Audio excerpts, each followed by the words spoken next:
Hi, I'm Victoria. My sister totaled my car in what everyone called an accident. But when I found the search history on her phone, the insurance fraud attempt, and the text messages planning it all out, I realized she'd orchestrated the whole thing. So I did what any reasonable person would do. I reported it stolen. And when the police showed up at her baby shower with handcuffs, well, let's just say the gender reveal balloons weren't the only thing that popped that day. Have you ever trusted someone so completely that when they betrayed you, it felt like the ground disappeared beneath your feet? Before we jump back in, tell us where you're tuning in from, and if this story touches you, make sure you're subscribed because tomorrow, I've saved something extra special for you. It started on a Tuesday morning in early November. Portland rain was doing its usual drizzle, that fine mist that doesn't look like much but soaks you through if you stand in it long enough. I was 3 blocks from my apartment in Cedar Hills when my phone rang. Brittany's name flashed across the screen. My younger sister never called this early unless something was wrong, so I pulled over into a grocery store parking lot and answered. Her voice came through shaky and high-pitched. Victoria, oh my God, I'm so sorry. I'm so sorry. My stomach dropped. What happened? Are you okay? I'm fine, but your car. She paused, and I could hear traffic in the background, the wail of a siren growing louder. I borrowed it to run to the pharmacy because Kyle had the truck, and this guy just came out of nowhere on Highway 26. I tried to brake but the road was wet and we collided. I'm okay, the baby's okay, but your car is pretty banged up. I sat there gripping the steering wheel of my coworker's sedan, the one I'd borrowed that morning because Brittany had asked to use mine for a quick errand. Pretty banged up. Those words echoed in my head. That car wasn't just a vehicle to me. It was 2 years of saving, of skipping vacations and eating ramen so I could pay it off early. It was the first major purchase I'd ever made entirely on my own, no co-signer, no help, just me and my credit score and a dream of independence. Where are you? I asked, keeping my voice steady. Near the Sylvan exit. The tow truck's coming. Do you want me to have them take it to a specific shop? I gave her the name of Garrett's Auto Body on SE Division, the place my friend Natalie's uncle ran. Then I hung up and sat in silence for a full minute before driving to the scene.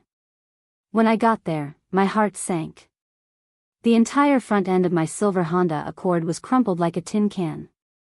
The hood was buckled upward, the headlights shattered, and fluid pooled underneath in a dark stain that spread across the wet pavement. Brittany stood off to the side wrapped in a blanket someone had given her, talking to a police officer. She looked small and vulnerable, one hand resting on her rounded belly. She was 6 months pregnant, and everyone in our family had been walking on eggshells around her ever since the announcement. I walked over slowly. The officer glanced at me. You the owner? Yes, sir. Victoria Hayes. He nodded and flipped open a small notepad. Your sister already gave her statement. Other drivers at fault. Ran a red light coming off the ramp. We've got his insurance information. You'll want to file a claim as soon as possible. I looked at Brittany. She wouldn't meet my eyes. I'm really sorry, Vic, she said again. I know how much you loved that car. Loved. Past tense. Like it was already gone. I just nodded, too numb to say much else. The tow truck arrived and hauled my car away, and I gave Brittany a ride back to our parents' house in Beaverton. The whole drive she kept apologizing, kept talking about how scary it was, how she'd been so careful. I listened without responding, my hands tight on the wheel. That night I couldn't sleep. I kept replaying the moment I'd seen my car, the way the metal had folded in on itself, the shattered glass glittering on the asphalt. But something else nagged at me too. Something about Brittany's story didn't sit right. She'd said the other driver ran a red light, but Highway 26 near Sylvan didn't have a traffic light at that particular ramp. I knew because I drove that route 5 days a week to get to my job at the marketing firm in the Pearl District. The next morning I called Garrett's Auto Body. Tom Garrett answered on the third ring, his voice gruff but kind. He'd known me since I was 16 and used to hang around Natalie's family barbecues. Victoria, yeah, your car came in late yesterday. I'm not gonna sugarcoat it. This is bad. Frame damage, engines compromised, airbags deployed. You're looking at a total loss. Total loss. Insurance would pay out, sure, but never enough to replace what I'd lost. I thanked Tom and told him I'd stop by later to see it myself and get the full report. Then I called my insurance company and started the claims process. The representative was polite and efficient, taking down all the details Brittany had provided. She assured me an adjuster would be out within 48 hours.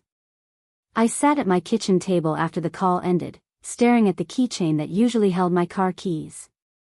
It was a small brass compass, the kind that actually worked, with a glass face and delicate needle. My grandmother had given it to me when I graduated college. She'd pressed it into my palm and said, "You'll always find your way as long as you stay true to yourself." The compass sat there on the table, pointing north, steady and sure. I wished I felt the same. Later that afternoon I drove out to Garrett's shop in Natalie's car. She'd insisted I borrow it as long as I needed, waving off my protests.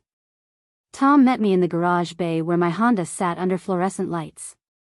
Seeing it up close in the stark brightness made it worse. The damage was catastrophic. But Tom pointed something out that made my blood run cold. "See here," he said, crouching near the rear bumper. "These scrape marks. They're fresh, but they're not from the collision." He traced his finger along a series of scratches that ran horizontal across the back panel. "And look at this." He moved to the driver's side door. "The paint's keyed here. Real deliberate like. This wasn't done in a crash. This was done before." I stared at the scratches, my mind racing. Why would someone key my car right before an accident? Unless it wasn't random. Unless someone wanted to devalue it first. I took pictures with my phone, close-ups of every mark Tom showed me. Then I asked him to write up a detailed report noting the pre-existing damage separate from the collision. On my way home I stopped at the police station on NW Marshall Street and asked for a copy of the accident report. Officer Derek Lawson, the same cop who'd been at the scene, brought it out to me. I sat in the lobby reading through it carefully. According to Brittany's statement, she'd been driving westbound on Highway 26 when a vehicle coming off the Sylvan ramp failed to yield and struck her on the passenger side. But the damage to my car was almost entirely front end. If she'd been hit from the side, the impact pattern would be different. I drove home with a knot forming in my stomach. That evening I called Brittany. She answered on the fourth ring, sounding tired. "Hey Vic. How are you holding up?" I asked, keeping my tone casual. "Exhausted. Kyle's been fussing over me non-stop. I think he's more stressed than I am." She laughed, but it sounded forced. "I need to ask you something," I said. "The accident report says you were hit on the passenger side, but all the damage is to the front of the car. Can you walk me through exactly what happened?" There was a pause, long enough that I pulled the phone away from my ear to check if the call had dropped. Then she spoke, her voice suddenly sharper. "I already told you what happened. I told the police." "Why are you interrogating me?" "I'm not interrogating you. I just want to understand." "Well, maybe you should trust me instead of acting like I'm lying." She hung up. I sat on my couch staring at my phone. Brittany had never snapped at me like that before. We'd always been close despite the 4-year age gap. Growing up, I was the one who braided her hair for school pictures and taught her how to parallel park. When she got pregnant and Kyle proposed, I'd been the first person she told. But now her defensiveness felt like a wall going up between us, and I didn't know why. The next day the insurance adjuster came out to Garrett's shop. Mr. Gerald Finch was a middle-aged man with wire-rimmed glasses and a methodical way of inspecting every inch of damage. He took measurements, photographs, and asked Tom a dozen technical questions. When he was done, he turned to me. "Miss Hayes, I'll be honest. Something about this doesn't add up. The damage pattern isn't consistent with a side impact collision. This looks more like a head-on or frontal offset crash. So what does that mean?" I asked. It means I need to investigate further before we can approve the claim. We'll be requesting traffic camera footage from that area and possibly interviewing the other driver again. In the meantime, your claim is on hold. I felt my chest tighten. How long will that take? Could be a week, could be a month. Depends on what we find. He handed me his card. If you remember any additional details or find any other evidence, contact me directly. I thanked him and walked out to the parking lot where Natalie was waiting in her car. She took one look at my face and asked what was wrong. I told her everything as we drove to Blue Moon Cafe downtown, our usual spot for decompressing. Natalie had been my best friend since high school, the kind of person who showed up with ice cream when you were sad and bail money if you needed it, though hopefully it never came to that. Over coffee she listened without interrupting.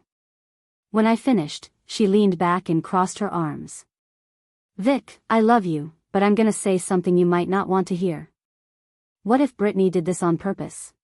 Preparing and narrating this story took us a lot of time, so if you are enjoying it, subscribe to our channel, it means a lot to us. Now back to the story. I shook my head immediately. No. She wouldn't. She's my sister. Natalie gave me a look. Your sister who's been jealous of you since forever? The one who threw a fit when you got promoted last year because she thought you were showing off? That was different, I said, but my voice lacked conviction. Was it? Look, I'm not saying she's evil. I'm saying people do desperate things, especially when they're stressed. She's about to have a baby, she's got no job, Kyle works construction which is seasonal. Maybe she saw an opportunity. An opportunity to what? Total my car for fun? To commit insurance fraud, Natalie said bluntly. Think about it. If the car's totaled and it's the other driver's fault, his insurance pays out. But if she can also claim injury, emotional distress, all that, there's more money in it. And if you can't prove she did it on purpose, she walks away clean. I wanted to argue, but the pieces were starting to fit together in a way I didn't like. The keyed paint. The inconsistent damage pattern. Her defensiveness on the phone. The fact that she'd borrowed my car specifically that morning when she had other options. I pulled out my phone and opened the family tracking app we all shared. My parents had set it up years ago for safety, and we'd never bothered turning it off. I scrolled back to the day of the accident and pulled up Brittany's location history. My hand started shaking. According to the app, Brittany hadn't been on Highway 26 near Sylvan at all. She'd been on a completely different road, one that led to a shopping center parking lot in Hillsborough. And she'd been stationary there for almost 20 minutes right around the time the accident supposedly happened. Natalie leaned over to look at the screen. What's at that location? I switched to map view and zoomed in. It was a large empty lot behind a closed-down department store. The kind of place where someone might go if they wanted privacy. If they wanted to stage something. I need to see that lot, I said, standing up so fast I nearly knocked over my coffee. Natalie grabbed her keys. Let's go. We drove out to Hillsborough in silence. The lot was exactly as it appeared on the map, vast and empty, cracked pavement dotted with weeds. But as we walked around, I noticed tire marks. Fresh ones that cut sharp arcs across the concrete. And there, near the far corner, I found broken glass. Not a lot, but enough. I crouched down and picked up a piece. It was from a headlight, and the shape matched my Honda's. Natalie stood beside me, her face grim. She did it here. She crashed your car here, then drove it to the highway and called you. But why? What's the point? I stood up, the glass still in my palm, and something clicked. The other driver. There was no other driver, was there? If there was, where's his car? Where's his insurance information? I pulled out the accident report and scanned it again. The other driver's name was listed as John Martinez with a policy number and everything. But what if he didn't exist? What if Brittany made him up? We need to verify this, Natalie said. Call the insurance company and ask them to confirm the other driver's policy. I did, right there in that empty lot. The representative put me on hold for several minutes before coming back on the line. Miss Hayes, I'm showing that policy number as invalid. It doesn't exist in our system or any system we can cross-reference. Are you sure you have the correct information? I hung up without answering and immediately called Officer Lawson at the precinct. When I explained what I'd found, he was quiet for a long moment. Miss Hayes, what you're describing is serious. If your sister filed a false police report and provided fraudulent information, that's a criminal offense. Do you want to press charges?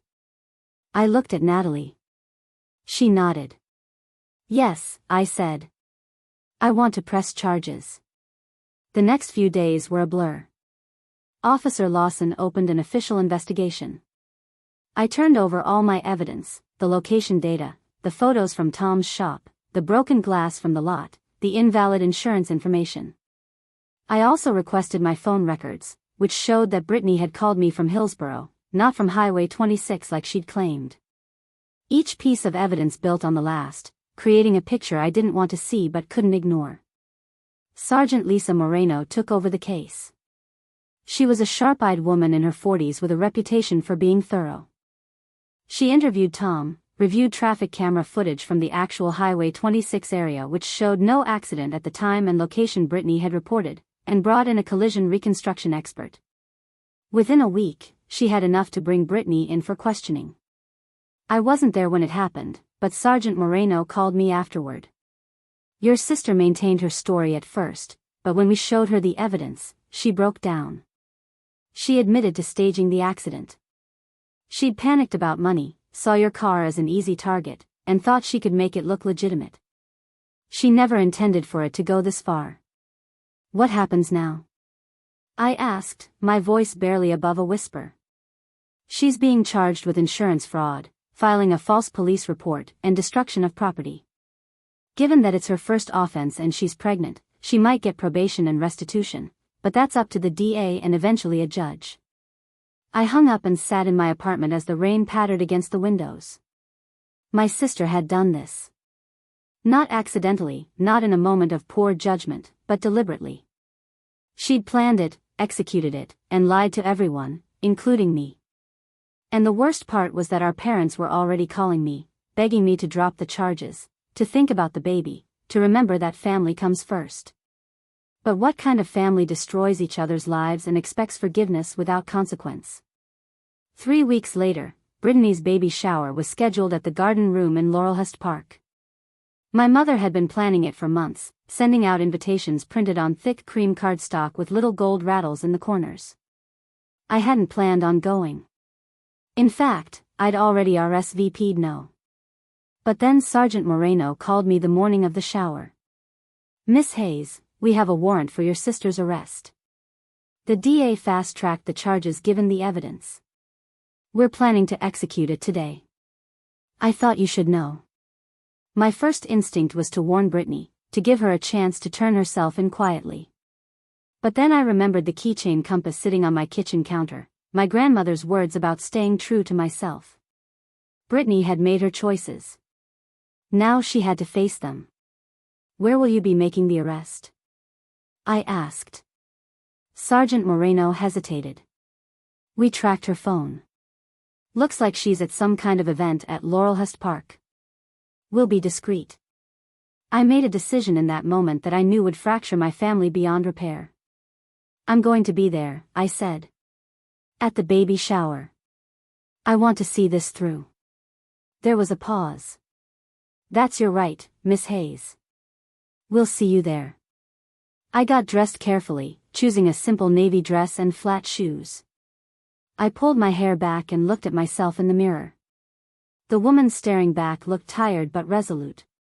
I picked up the compass keychain and slipped it into my purse.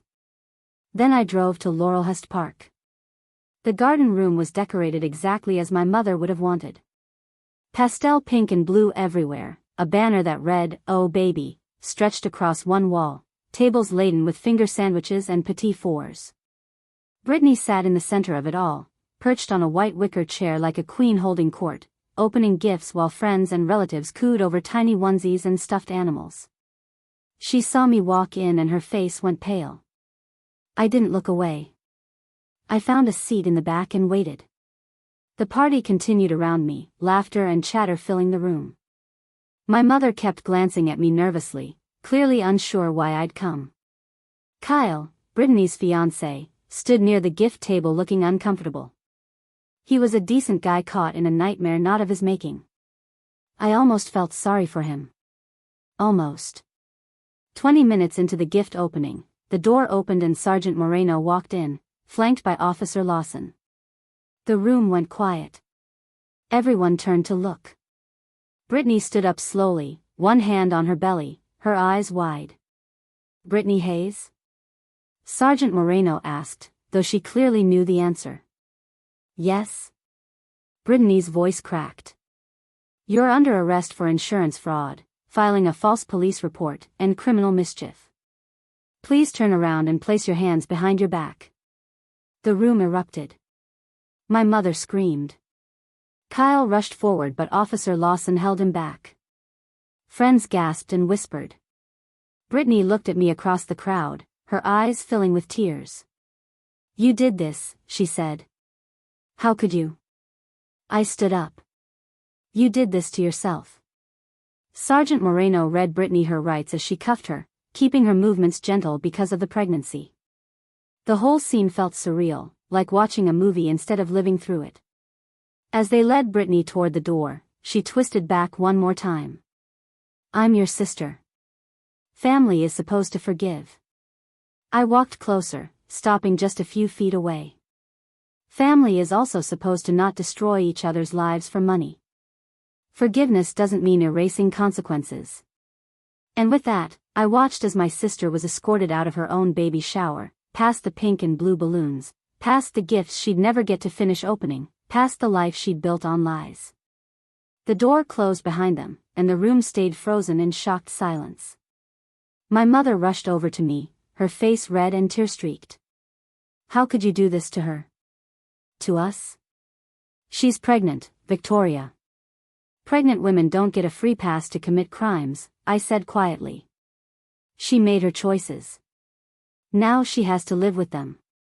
"But she's your sister," my father added, finally finding his voice. He'd been standing by the punch bowl this whole time, frozen.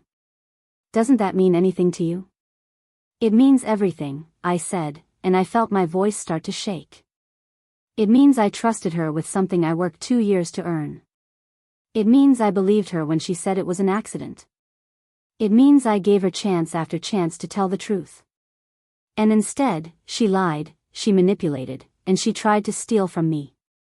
So yes, it means something. It means I finally learned that love doesn't require letting people destroy you." I turned and walked out of the garden room, leaving behind the ruins of the party and possibly my relationship with my entire family. Outside, the November air was crisp and clean. The rain had stopped, and weak sunlight filtered through the clouds. I sat on a bench overlooking the park's duck pond and pulled out the compass keychain. The needle pointed steadily north. I'd found my way. It had just led somewhere I never expected to go. The days following the arrest felt like living underwater. Everything moved slower, sounds became muffled, and I found myself going through motions without fully registering what I was doing. I'd wake up, go to work at the marketing firm, sit through meetings where people talked about brand strategies and target demographics, then come home to my apartment and stare at the walls until it was acceptable to go to bed again. My phone wouldn't stop ringing. My mother called 17 times the first day alone. My father sent text messages that were somehow worse than the calls, short and clipped. "We need to talk. This has gone too far. Think about what you're doing to this family." I didn't respond to any of them. What was there to say that I hadn't already said 100 times in my head? Natalie came over most evenings with takeout in her presence, which was often all I needed. She didn't push me to talk, didn't offer hollow reassurances that everything would work out. She just sat with me, and sometimes that was enough. On the 4th night after the arrest, she brought Thai food and a bottle of wine. We sat on my living room floor with containers spread between us, and she finally asked the question I'd been dreading. "Do you regret it?" I looked down at my pad thai, chopsticks suspended halfway to my mouth. Did I regret having my sister arrested at her baby shower in front of 40 guests? Did I regret becoming the family villain? Did I regret choosing justice over keeping the peace? I set my chopsticks down carefully. I regret that it came to this, I said slowly. I regret that she put me in a position where I had to choose. But no, I don't regret holding her accountable. If I'd let it go, what would that say? That family can do whatever they want to you as long as they apologize afterward? That blood relation means you have to be a doormat? Natalie nodded and took a sip of wine. Your mom came into the cafe today. My stomach clenched. What did she say? She asked me to talk to you. To convince you to drop the charges. She said Brittany's falling apart, that the stress isn't good for the baby, that you're being selfish and vindictive. Natalie paused. I told her that if Brittany was so worried about her baby, maybe she shouldn't have committed multiple felonies while pregnant. Despite everything, I almost smiled. How'd she take that? About as well as you'd expect. She called me a bad influence and said I was poisoning you against your family. Natalie shrugged. I've been called worse. We finished dinner in comfortable silence, but after Natalie left, the quiet of my apartment pressed in again. I found myself pulling out my laptop and opening the folder where I'd saved all the evidence. Photos of my destroyed car, screenshots of Brittany's location history, the invalid insurance information, police reports. I'd looked at these files so many times I could probably recreate them from memory, but I kept coming back to them like touching a bruise to make sure it still hurt. There was one file I hadn't opened in days. A video. I'd almost forgotten about it until now. 3 months ago, Brittany had asked to borrow my car to run errands while hers was in the shop. I'd said yes without hesitation because that's what sisters did. But my car had a dashcam, something I'd installed after a close call with an aggressive driver the previous year. The camera recorded continuously when the car was on, saving footage to a memory card. After the accident, in those early days when I still believed it had been genuine, I'd pulled the memory card thinking the footage might help with the insurance claim. But what I found instead had been the first crack in Brittany's story. I clicked play now, watching the time stamp in the corner. The video showed the interior of my car from a wide angle mounted on the dashboard. Brittany sat in the driver's seat, and Kyle was beside her in the passenger seat. This was from 2 weeks before the accident. Their conversation played through my laptop speakers. I'm just saying, if something happened to it, Victoria's insurance would have to pay out, right? That was Brittany's voice. Kyle responded, sounding uncomfortable. I guess, but why are we even talking about this? Because we're drowning, Kyle. The medical bills, the apartment deposit, your truck payment. We need money and we need it fast. So what, you want to wreck your sister's car? That's insane. I'm not saying wreck it. I'm saying accidents happen. And if one happened to happen when I was borrowing it, and the other driver was at fault, well, that's just bad luck, isn't it? There was a long pause in the video. Then Kyle said, I don't want any part of this. You don't have to be part of it. Just don't ask questions when it happens. The video ended there. I'd given this footage to Sergeant Moreno, and it had been a key piece of evidence in getting the warrant approved. But hearing it again now, in the silence of my apartment, made something twist in my chest. This hadn't been a spontaneous decision born of desperation. Brittany had planned this weeks in advance.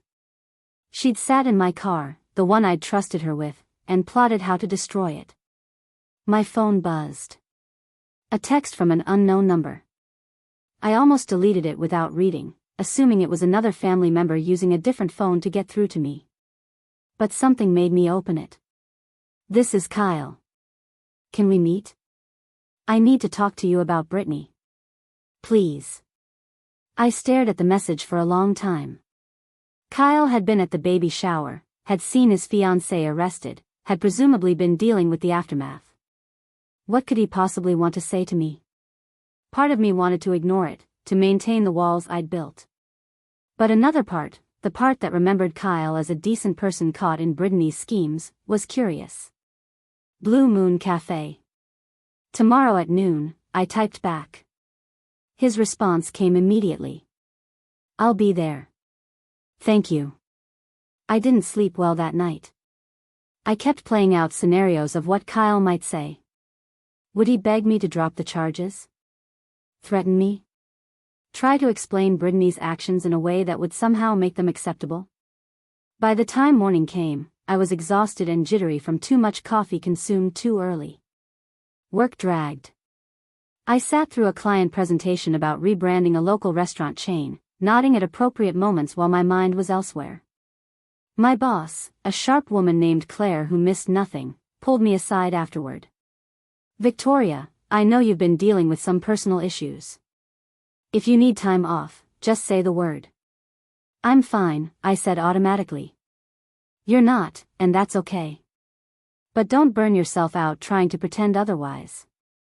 She squeezed my shoulder and walked away before I could respond. At 11:30, I left the office and drove to Blue Moon Cafe. I arrived early and claimed a corner booth where I could see the entrance. The cafe was busy with the lunch crowd, the air thick with the smell of roasted coffee beans and grilled sandwiches.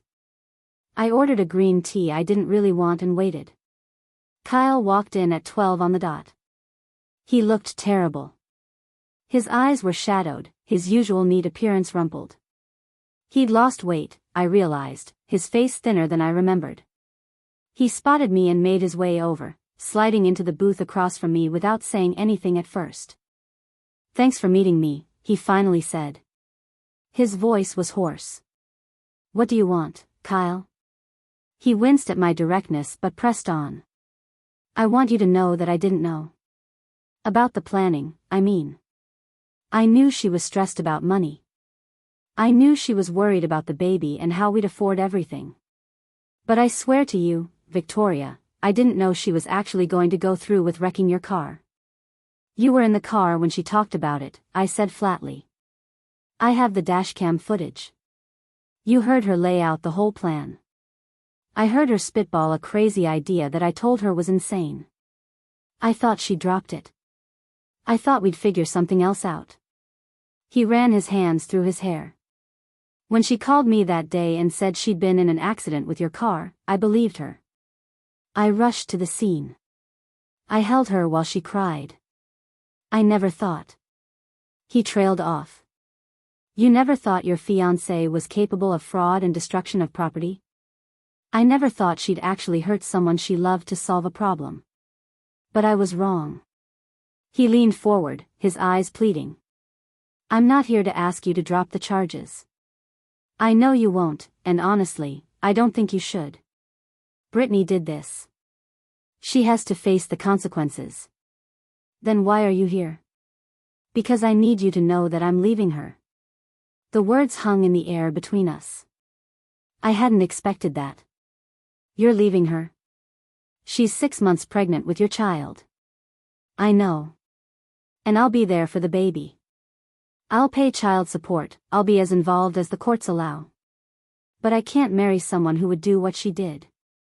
I can't build a life with someone I don't trust. He pulled out his phone and slid it across the table.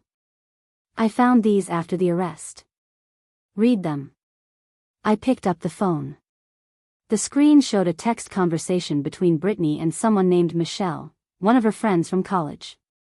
The messages were dated from a week before the accident. Brittany had written, Kyle's being such a baby about the car thing. He actually thinks I'm going to drop it, lol. Men are so naive. Michelle had responded, just make sure you don't get caught. And if you do, play the pregnancy card. No way they'd actually prosecute a pregnant woman. Brittany's reply made my blood run cold. And if they do, Victoria will crack. She always does.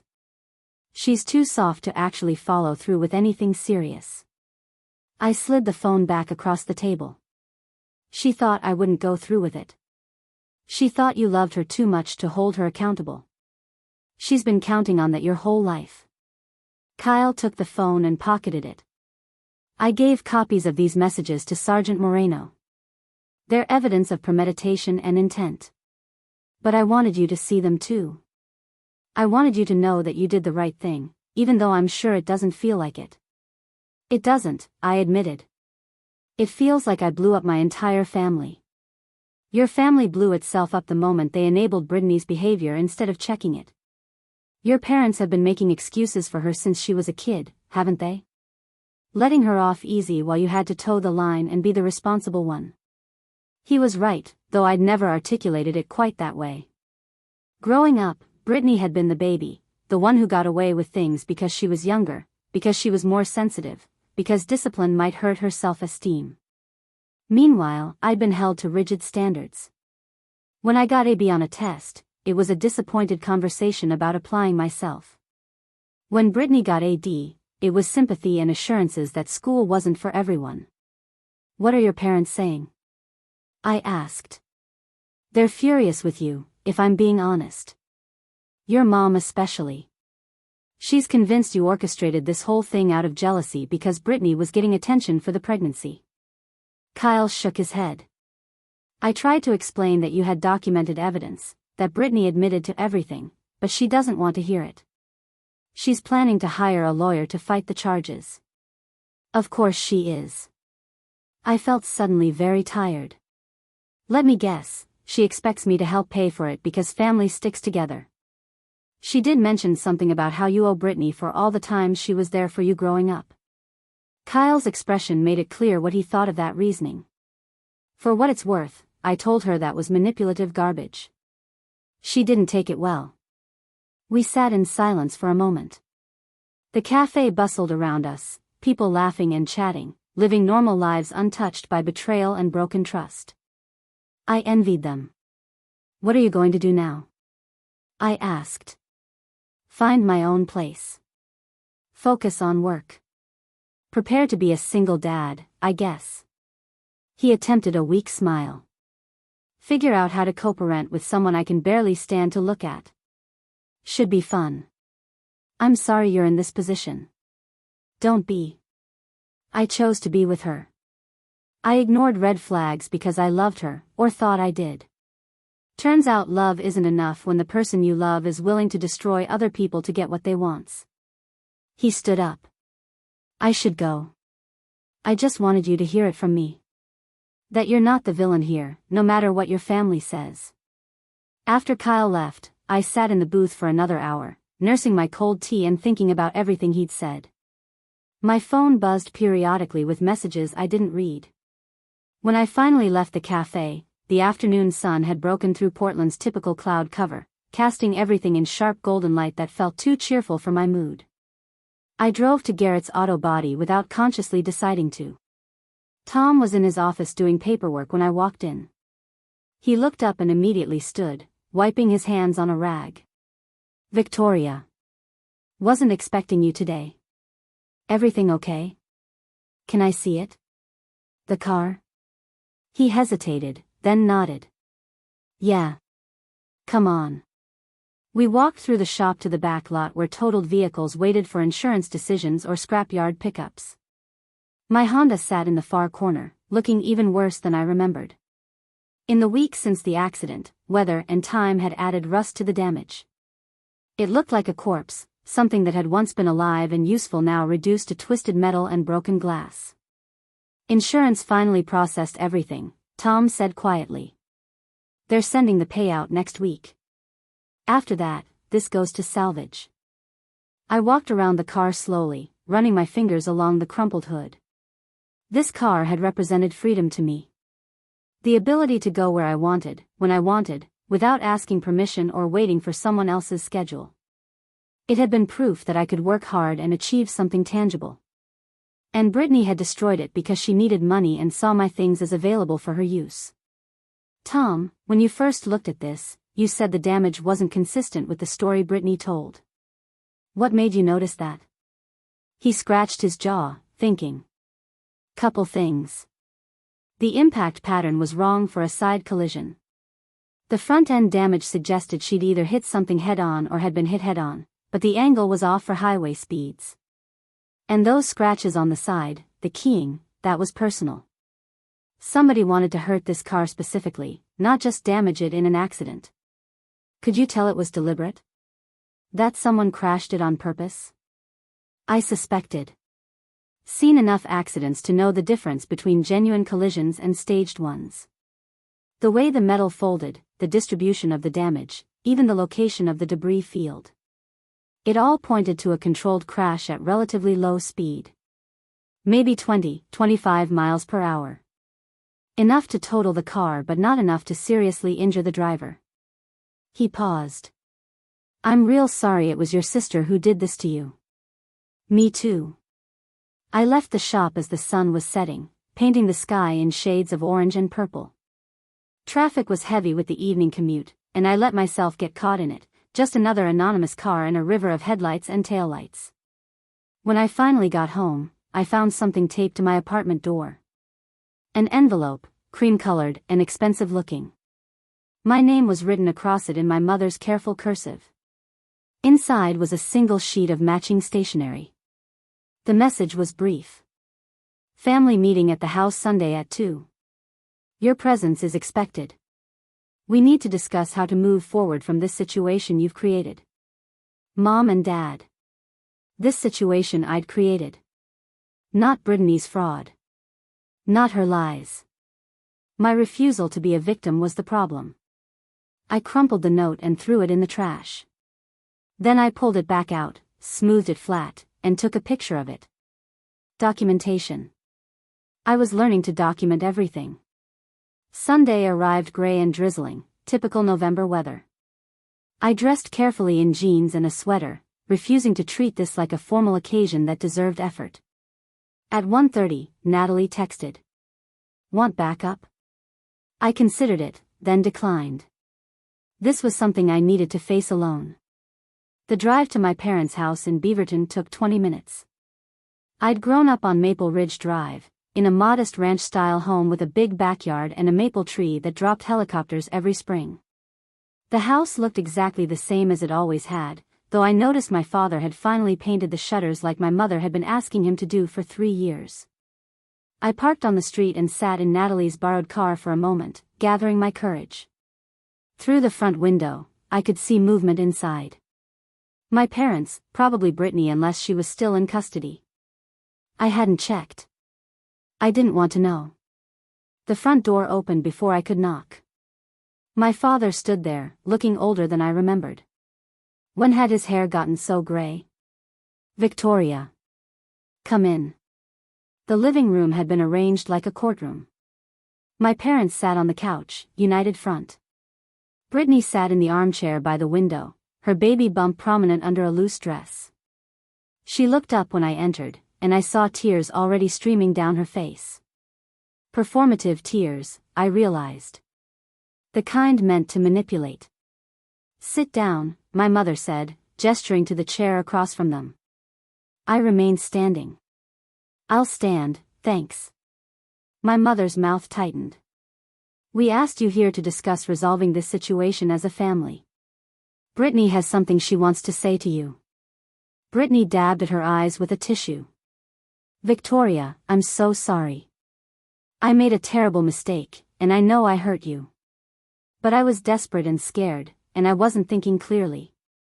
The pregnancy hormones, the stress, it all just overwhelmed me and I made a horrible choice. Her voice cracked perfectly on cue. But I'm your sister. We're family. And I'm begging you to please drop the charges. I can't go to jail. What would happen to my baby? The speech was practiced, I could tell. She'd rehearsed it, probably with my mother's coaching. They expected it to work because it always had. Growing up, Brittany's tears had been currency, buying her forgiveness and second chances while I was held to account for every minor transgression. No. The word dropped into the room like a stone into still water. Brittany's tears stopped midstream. My mother actually gasped. My father leaned forward. Victoria, be reasonable. She's apologized. She's your sister. You can't seriously want her to go to jail. She committed insurance fraud. She filed a false police report. She destroyed my property maliciously and with premeditation. Those are crimes, and yes, I absolutely want her to face the legal consequences of her actions. It was a mistake, my mother insisted. People make mistakes. Mistakes are accidents. What Brittany did was calculated and deliberate. She planned it for weeks. She talked about it with Kyle. She researched how to stage it. She factored in that I would be too soft to actually hold her accountable. I pulled out my phone and opened the screenshots Kyle had given me. She told her friend Michelle that even if she got caught, I'd crack because I always do. I held the phone out. My mother refused to look. My father took it reluctantly, read the messages, and his face fell. He handed the phone back without comment. Brittany's expression had shifted from tearful to angry. You went through my private messages? That's invasion of privacy. Kyle gave them to me. And you're really going to talk to me about privacy after you stole my car and totaled it? I didn't steal it. You let me borrow it. Under false pretenses. You asked to run to the pharmacy. Instead, you drove it to an empty lot and crashed it deliberately, then lied to police, to insurance, and to me about what happened. That's theft by deception, destruction of property, fraud, and filing a false report. Would you like me to continue? Brittany stood up, her hands protective over her belly. I'm pregnant with your niece or nephew. Doesn't that matter to you at all?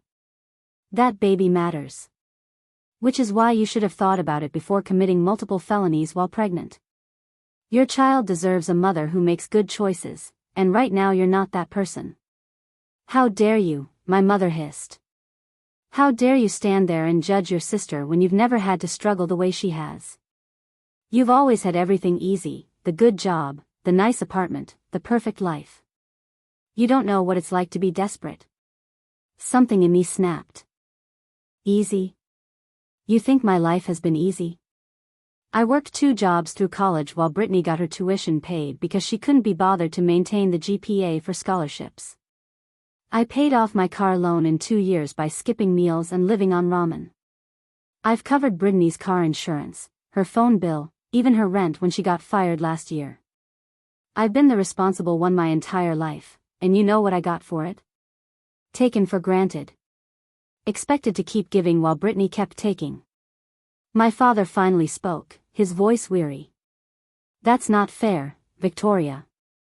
We've always tried to treat you both equally. Equally? I turned to face him directly. When Brittany wrecked her own car 3 years ago because she was texting while driving, you bought her a new one. When I asked for help with a down payment on my Honda, you told me it would be good for my character to save up myself.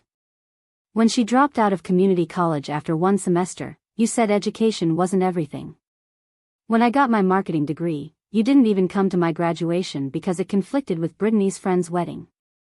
The silence that followed was deafening. My mother opened her mouth, closed it, then tried again. We did the best we could. Brittany needed more support. She's always been more sensitive, more fragile.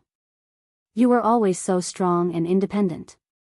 So you punished me for being capable by giving everything to her? And now you expect me to let her destroy what little I've managed to build because holding her accountable might hurt her feelings? I shook my head. I'm done. I'm done being the strong one so Brittany can stay weak. I'm done sacrificing so she can stay comfortable. I'm done pretending that family means I have to set myself on fire to keep everyone else warm. Brittany's face had gone red. You're just jealous. You've always been jealous that people actually like me, that I have friends and a fiancé and a baby on the way. You're alone because you're cold and mean and nobody wants to be around you. The words were designed to wound, and they did. But I'd learned something over the past few weeks. Pain didn't mean I was wrong. If being liked means letting people use me, then I'll take being cold. And for your information, Kyle's leaving you. He told me himself. He can't marry someone he doesn't trust, and honestly, I don't blame him. Brittany's face went white. She looked at our parents. Is that true? Did you know about this? My mother stood up quickly. Kyle's just upset right now. He'll come around once the baby's born. He's a good man, he won't abandon his child. He's not abandoning his child. He's abandoning Brittany. There's a difference. I pulled my keys from my pocket.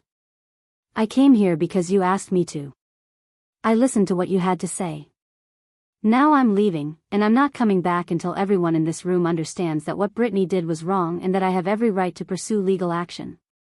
If you walk out that door, you're not welcome back, my father said, his voice harder than I'd ever heard it. If you choose to destroy your sister's life over a car, then you're no daughter of mine. The ultimatum hung in the air. I looked at him, really looked at him, and saw a man who had made his choice long before I walked into this room. He'd chosen Brittany, just like he always had. Just like they all had. Then I guess I'm not your daughter anymore. I walked to the door. Behind me, my mother started crying, loud theatrical sobs that were meant to call me back. Brittany was yelling something about how I'd regret this, how I'd come crawling back when I realized how alone I was. My father said nothing. I opened the door, stepped out into the drizzling rain, and closed it behind me with a soft click. The finality of that sound echoed through my chest. I'd just been disowned. Cut off from the only family I'd ever known. I should have felt devastated. Instead, as I walked to the car and climbed inside, I felt something unexpected. Relief. The weight I'd been carrying for years, the constant pressure to smooth things over and make everything okay, had lifted. I'd chosen myself, and the sky hadn't fallen. I drove back to my apartment with the radio off, just the sound of rain on the windshield and the rhythmic swish of the wipers. When I got home, I made myself a cup of tea and sat on my couch with my phone. I had 23 missed calls and 47 text messages. I deleted them all without reading them. Then I opened my email and found a message from Sergeant Moreno. Miss Hayes, wanted to update you on the case. Brittany Hayes has been formally charged with insurance fraud in the second degree, filing a false police report, and criminal mischief in the first degree. Arraignment is scheduled for next Thursday at 9 a.m. You're not required to attend, but you're welcome if you choose. The DA's office may also reach out about a victim impact statement. Let me know if you have any questions. I read the email 3 times. This was really happening. There would be a trial, or more likely a plea deal. Brittany would have a criminal record. She might face jail time, though given the pregnancy, probably probation and restitution. And I had set all of it in motion by refusing to be a silent victim. My phone rang. Natalie. I answered. Hey. How'd it go? I got disowned. There was a pause. Seriously? My dad said if I don't drop the charges, I'm not his daughter anymore. So I left. Jesus, Vic. Are you okay? Was I okay? I thought about it, really considered the question. Yeah. I think I am. Is that weird? Not at all. They gave you an impossible choice and you chose yourself. That takes guts. I heard noise in the background, the hiss of an espresso machine. You working tomorrow? Yeah, why? Because I'm coming over tonight with wine and every sad movie we can stream, and we're going to have a proper grieving session for the family you deserved but never had. Then tomorrow you're going back to work and living your life like the absolute legend you are. Despite everything, I smiled. Sounds perfect. Natalie arrived an hour later with 2 bottles of wine, a bag of fancy cheeses, and a determined expression. We settled on the couch and she pulled up a streaming service. Okay, what's the vibe? Do we want righteous anger movies or sad catharsis movies?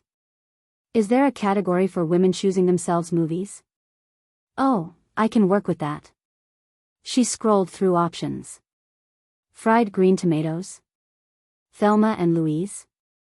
Waiting to exhale? All of the above. We started with Waiting to Exhale. Halfway through, as Angela Bassett set her cheating husband's car on fire, Natalie turned to me. You know what you need? A symbolic gesture. Something to mark the end of one chapter and the beginning of another. Like what? I don't know. Burn some photos? Get a tattoo? Change your hair? She studied me critically. You've had the same hairstyle since high school. I like my hair. I'm not saying change it drastically. I'm saying do something that makes you feel different. New. Like you're stepping into a version of yourself that doesn't carry all that old family baggage. The idea appealed to me more than I wanted to admit. Maybe. Think about it. But seriously, Vic, you need to do something to mark this transition. Otherwise, it's just going to feel like loss. It needs to feel like evolution. The next morning, I woke up on the couch with a wine headache and Natalie snoring gently in the armchair.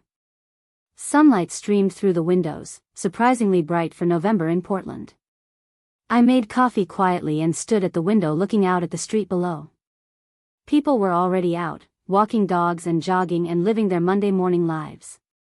My phone buzzed. An email from the insurance company. Dear Miss Hayes, your claim has been processed and approved.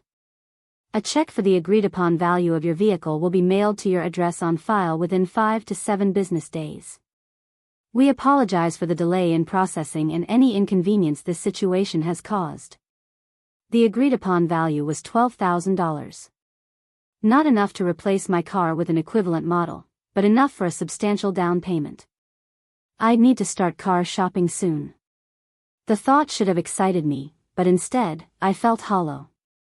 That car had meant something beyond its monetary value, and no check could replace that. Natalie stirred awake. What time is it? 7:30. We need to get ready for work. She groaned and stretched. I feel like I got hit by a truck made of wine bottles. That's what happens when we finish 2 bottles by ourselves. Worth it though. She stood and grabbed her jacket. I'm going home to shower and change. You good? Yeah. Thanks for last night. Anytime. That's what friends are for. She paused at the door. Hey, Vic. I'm proud of you. I know that probably doesn't mean much compared to what you lost, but I want you to know that what you did took real courage. After she left, I got ready for work mechanically. Shower, clothes, minimal makeup. I looked at myself in the bathroom mirror and barely recognized the woman staring back. She looked tired but resolute. Older somehow, like I'd aged years in the span of weeks. Natalie was right. I needed something to mark this change, to make it feel intentional rather than just destructive. On impulse, I grabbed my phone and searched for hair salons near me that took walk-ins. There was one 2 blocks away that opened at 8. I showed up at 8:15 and told the stylist I wanted something different. Not drastically different, but enough that I'd notice. She cut 6 inches off my length and added layers that framed my face. When she spun the chair around to show me the result, I actually gasped. I looked like myself, but sharper. More defined. The woman in the mirror looked like someone who made hard choices and lived with them. It's perfect, I told the stylist. At work, people noticed. Claire did a double take when I walked past her office. Victoria, you look amazing. New haircut? Needed a change. Well, it suits you. She smiled warmly. Also, I heard about what's been going on. If you need anything, my door's always open. I thanked her and settled into my desk, throwing myself into work with a focus I hadn't felt in weeks. There was something therapeutic about solving other people's marketing problems, about creating strategies and campaigns for businesses that had nothing to do with my personal chaos. By lunchtime, I'd finished a presentation I'd been procrastinating on for days. My phone buzzed with a call from an unknown number. I almost didn't answer, but something made me pick up. Hello? Miss Hayes? This is Amanda Chen from the District Attorney's Office. I'm the prosecutor assigned to your sister's case. Do you have a few minutes to talk?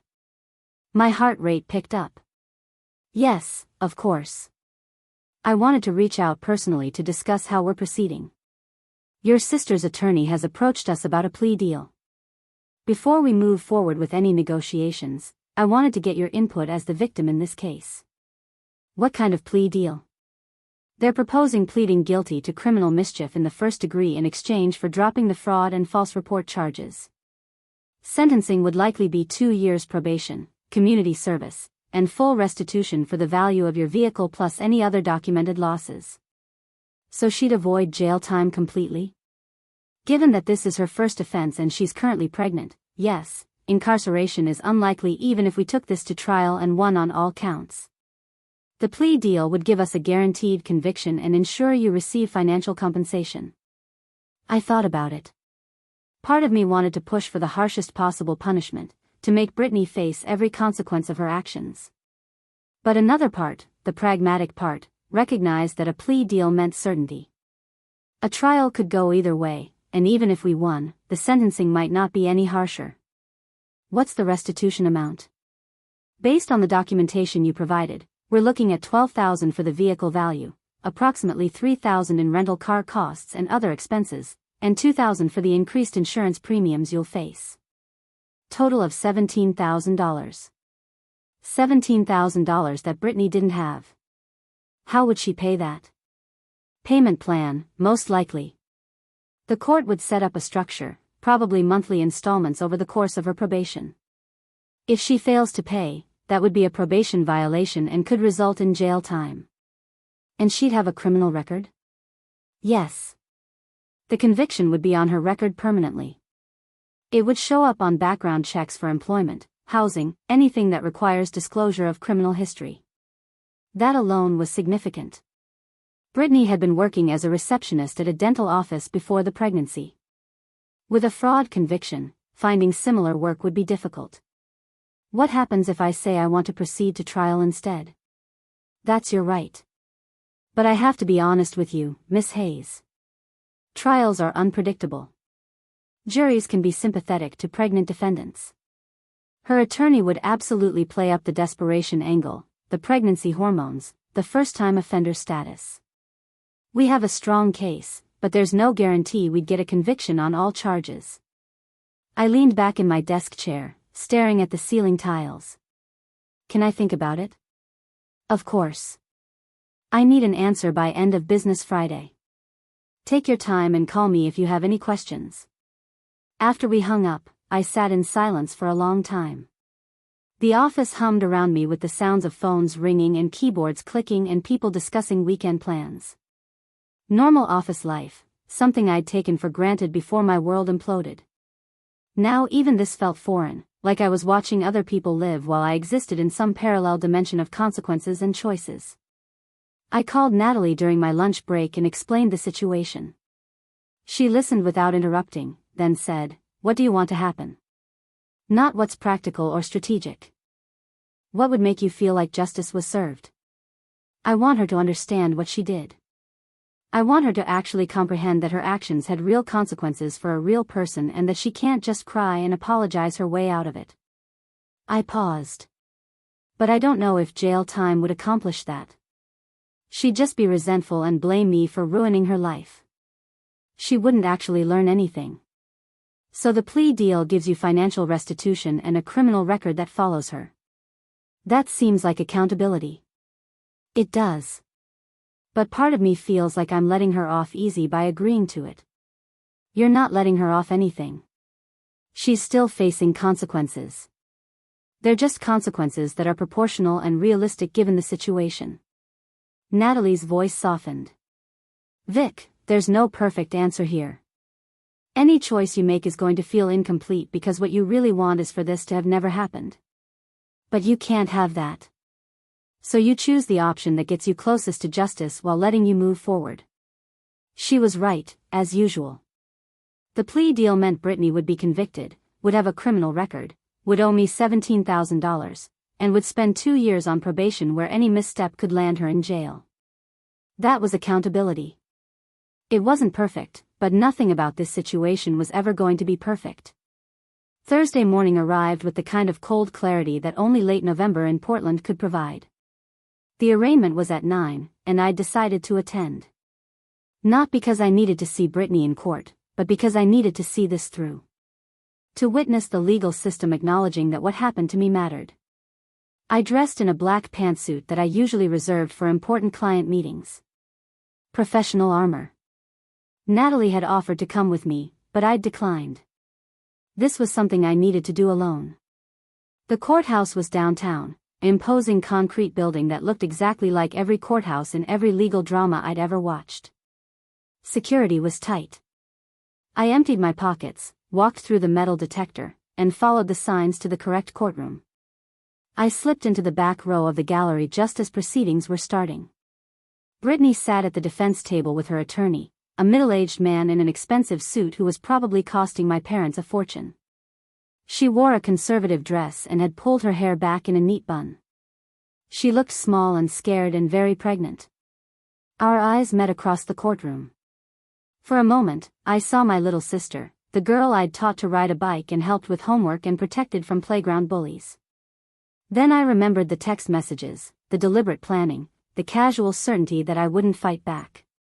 The moment passed. The judge entered and everyone stood. The arraignment itself was brief and procedural. The charges were read aloud. Brittany entered a plea of not guilty, which her attorney had clearly advised despite the plea deal negotiations. Standard practice, Amanda Chen had explained to me. The judge set a preliminary hearing date and discussed bail conditions. Brittany was released on her own recognizance given her lack of criminal history and pregnancy. The whole thing took less than 15 minutes. As the judge dismissed the court, I stood to leave. Brittany turned and saw me again. Her expression shifted from scared to angry. She leaned over to whisper something to her attorney, who glanced back at me and shook his head firmly. Whatever she'd wanted him to do, he was refusing. I walked out of the courtroom and took the elevator down to the main floor. I was almost to the exit when I heard my name. Victoria, wait. I turned. My mother stood near the information desk, looking like she'd aged a decade. Her hair was disheveled, her makeup smudged. We need to talk. I don't think we have anything to say to each other. Please. Her voice cracked. Just 5 minutes. That's all I'm asking. Against my better judgment, I followed her outside to a small plaza area with benches. We sat down, maintaining a careful distance between us. She clutched her purse in her lap like a shield. I saw you in the courtroom. You really came to watch your sister be arraigned. I came to see the legal process unfold. This isn't about Brittany specifically. It's about accountability. It's about revenge, she snapped. Then she seemed to catch herself, taking a deep breath. I'm sorry. I didn't come here to fight. I came to ask you one more time to please reconsider. Brittany's suffering. She can't sleep, she can barely eat. The stress isn't good for the baby. Then maybe she should have considered that before committing crimes. She made a mistake. People make mistakes, Victoria. When are you going to stop punishing her for being human? I turned to face my mother fully. Do you actually believe that? That this was just a mistake? She planned it for weeks. She researched how to stage an accident. She recruited her friend to help her think through the details. She factored in that I wouldn't fight back because I never have before. That's not a mistake. That's a calculated plan that she executed knowing exactly what she was doing. My mother's face crumpled. She was desperate. We're all desperate. Do you have any idea how much debt we're in? Your father's shop is barely breaking even. Medical bills from my surgery last year are still piling up.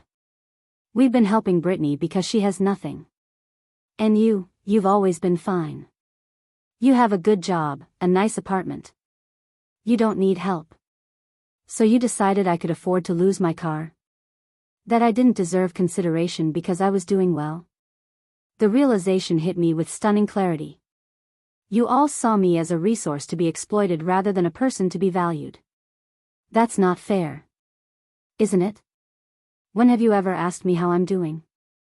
When have you checked in to see if I needed help or support or just someone to talk to? You call me when you need something. When Brittany needs something. When there's a problem I can solve or a bill I can pay. But when I needed my family to support me after my car was destroyed, you sided with the person who destroyed it. My mother was crying now, quiet tears that streaked her makeup. I don't know how to fix this. Tell me how to fix this. You can't. Not until you acknowledge that what Brittany did was wrong and that I have every right to pursue justice. Not until you stop expecting me to sacrifice myself to make everyone else comfortable. She wiped at her face with trembling hands. I want to understand. I do. But all I can see is my family falling apart, and it feels like it's happening because you won't forgive your sister for one bad decision. One bad decision that she spent weeks planning. One bad decision that cost me thousands of dollars and months of stress. One bad decision that she made knowing it would hurt me and not caring because she assumed I'd just absorb the damage like I always do. I stood up. I spent my entire life being the bigger person, Mom. Being understanding and accommodating and putting everyone else first. And where did it get me? Taken for granted and then disowned when I finally set a boundary. We didn't mean that. Your father, he was just upset. He didn't mean you weren't our daughter anymore. Yes, he did. And honestly, maybe that's for the best. Maybe I need to stop trying to earn love from people who only value me for what I can provide. I picked up my bag. I hope Brittany gets the help she needs. I hope the baby is healthy. But I'm done setting myself on fire to keep all of you warm. I walked away before she could respond, my heart pounding but my steps steady. Behind me I heard her call my name one more time, but I didn't turn around. I'd spent enough of my life turning around, going back, giving in. It was time to keep moving forward. The rest of November passed in a strange blur. I threw myself into work, taking on extra projects and staying late at the office. It was easier than going home to my quiet apartment where I had too much time to think. The insurance check arrived, and I deposited it without ceremony. I started looking at cars online but couldn't bring myself to actually go to a dealership. The whole process felt tainted somehow. Thanksgiving came and went. I spent it with Natalie and her family, who welcomed me with warmth and didn't ask intrusive questions. Her mother made entirely too much food, and her father told terrible jokes, and her younger brother showed me every video game achievement he'd unlocked in the past month. It was chaotic and loud and nothing like the silent, tense Thanksgivings I'd grown up with. I loved every minute of it. On the Friday after Thanksgiving, I called Amanda Chin at the DA's office. I've made my decision about the plea deal. I want to accept it. Understood. I'll reach out to the defense attorney and we'll get the paperwork moving. This should wrap up fairly quickly once everyone signs off. How quickly? Probably 2 to 3 weeks. There'll be a plea hearing where your sister formally enters her guilty plea and the judge accepts the deal. After that, sentencing usually happens within a month. Will I need to be there? Not required, but you're welcome to attend. We'll also be submitting your victim impact statement as part of the sentencing materials. She paused. Have you had a chance to work on that? I hadn't. The idea of putting everything I felt into a coherent statement for a judge to read felt overwhelming. Not yet. Take your time. I'll need it at least a week before the sentencing hearing, but that gives you several weeks still. And Victoria, for what it's worth, I think you're making the right choice. This plea deal ensures your sister is held accountable while also being realistic about what outcomes we can achieve. After we hung up, I opened my laptop and created a new document. Victim impact statement, I typed at the top. Then I stared at the blank page for 20 minutes before closing the laptop. I wasn't ready yet. December arrived with unseasonably cold weather. Portland wasn't used to temperatures in the 20s, and the city responded with its typical mild panic. I finally forced myself to go car shopping, visiting 3 dealerships in one exhausting Saturday. I test drove sedans that all felt wrong, too new, or too small, or too expensive, or just not my Honda. Eventually I settled on a used Mazda that was practical and affordable and utterly unremarkable. The salesman seemed disappointed by my lack of enthusiasm, but he still made the sale. Driving off the lot in my new car should have felt like a fresh start. Instead, it felt like a concession. An acceptance that what I'd lost couldn't be replaced, only substituted with something functional but inferior. I drove straight to Garrett's shop afterward. Tom looked up from an engine he was working on and wiped his hands. "Got yourself some new wheels, I see." "Yeah. It's fine." He studied me for a moment. "You don't sound too excited about it." "It's transportation. That's all I need." Tom nodded slowly. "Your old Honda, the insurance company finally came and picked it up yesterday. Hauled it off to salvage. Just thought you'd want to know." Something twisted in my chest. I'd known it was coming, but hearing it confirmed felt like a door closing. "Thanks for letting me know. Before they took it, I pulled something out for you." He walked over to his workbench and picked up a small object. The compass keychain. It was still on the floorboard.